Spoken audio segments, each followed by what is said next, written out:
Dan infak dan sedekah itu yang paling terbaik itu adalah menyembunyikan. Meskipun sebenarnya boleh kita menampakkan infak sedekah kita untuk memotivasi. Memotivasi. Ada kejadian sih. Ketika saya pulang ke kampung istri itu, ketika Idul Fitri, ada sebuah masjid dibangun bertahun-tahun gak berdiri-diri. Namanya di kampung itu. Kehidupannya biasa. Tiba-tiba saja semangat orang kampung itu berinfak bersedekah itu terpatri gara-gara ada di Idul Fitri diumumkan. Alhamdulillah, masjid yang sedang kita dirikan ini yang sudah lama tidak berdiri, alhamdulillah ada yang menyumbang seekor sapi dari Sipulang, disebutkan namanya. Dan orang kampung itu tahu bahwa Sipulang itu ada termasuk orang yang miskin di kampungnya. Dia nggak punya apa-apa kecuali ternak saja. Rumahnya pun reot dan sebagainya. Orang kemudian pada menangis, ya Allah, kenapa dia bisa berinfak bersedekah menyumbang masjid? Kenapa saya tidak? Akhirnya berbondong-bondong orang kemudian menyumbang masjid itu. Itu luar biasa. Kalau demikian boleh, tapi kalau seandainya kita takut terjatuh kepada dia, maka yang paling terbaik adalah amalan yang pernah dilakukan oleh Ali Zainal Abidin atau cucunya Ali bin Abi Thalib, Ali bin Husain bin Ali bin Abi Thalib. Kisah ini disebutkan dalam kitab Aina Nahnu min Akhlaqis Salaf. Yaitu Ali bin Husain itu kalau berinfak bersedekah itu enggak pernah kelihatan sama orang. Ketika beliau hidup itu orang fakir miskin mendapatkan bantuan secara misterius. Di rumah mereka udah tergantung makanan. Dan mereka tidak pernah tahu siapa yang memberikan bantuan ini. Gak pernah tahu. Mereka baru tahu kalau ternyata makanan itu diberikan oleh Ali Zainal Abidin atau Ali bin Husain itu setelah Ali bin Husain itu wafat. Kenapa? Ternyata bantuan terputus, gak ada yang ngasih lagi. Mereka baru sadar, baru tahu. Dan ketika dimandikan oleh saudaranya itu, Ali Zainal Abidin itu terlihat punggungnya itu hitam. Kenapa? Karena dia panggul sendiri itu, makanan dia distribusikan sendiri, itu luar biasa. Nah, para ulama ketika membahas kisah ini, yang pertama ibrahnya itu orang yang menyembunyikan kebaikannya, menyembunyikan sedekahnya adalah orang yang terjaga keikhlasannya kepada Allah. Kenapa? Karena dia tidak ingin dilihat oleh manusia. Yang dia inginkan adalah balasan dari Rabbnya, keriduan Allah Subhanahu wa Ta'ala. Itulah yang harus kita cari. Gak butuh kita keriduan manusia. Apakah manusia tahu atau tidak, gak butuh, gak penting. Yang penting adalah Allah ridho dengan apa yang kita lakukan.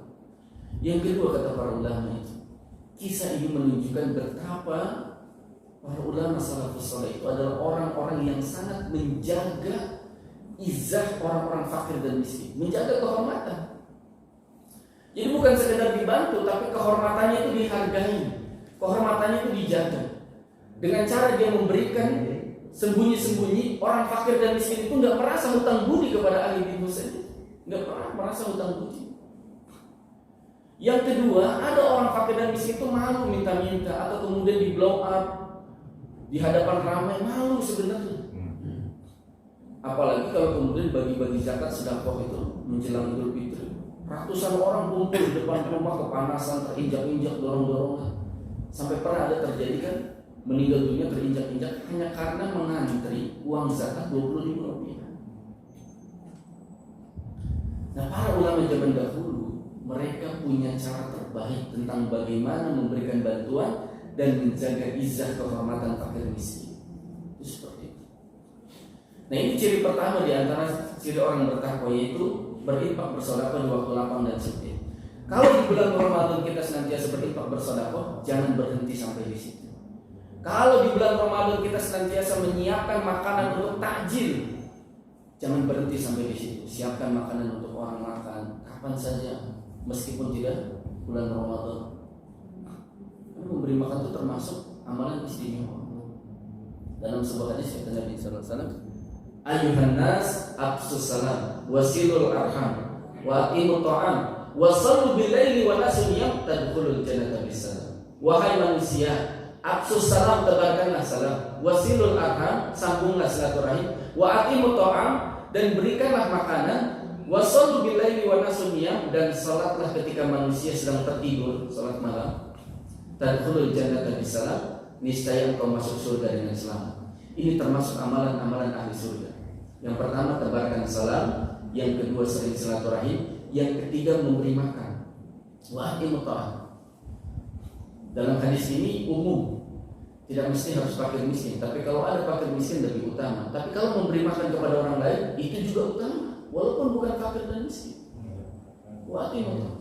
Makanya termasuk mentraktir orang itu, Pak, itu termasuk ahli surga. Rajin-rajin mentraktir. Itu termasuk amalan ahli surga. Wa aqimu ta'am wa sallu bil laili wa tasniyam tadkhulul jannata bisalam. Dan sholat ketika manusia sedang tertidur, itu termasuk di antara amalan ahli surga. Suka mengucapkan salam, sambung silaturahim, memberi makan.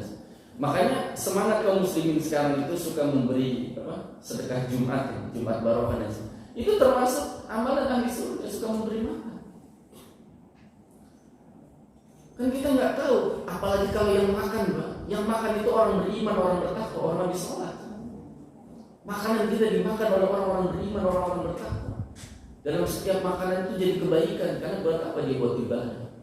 Bisa jadi kemudian dia mendoakan, ya Allah, alhamdulillah, orang berikan makanan, mudah-mudahan Allah berikan rezeki yang halal, kesehatan, kemudian Allah didoakan. Karena doa yang terbaik itu adalah doa dari seorang muslim kepada saudaranya, sedangkan saudaranya tidak mengetahui. Ini termasuk amalan yang sangat luar biasa. Makanya jangan berhenti hanya sampai di bulan Ramadan saja mau beri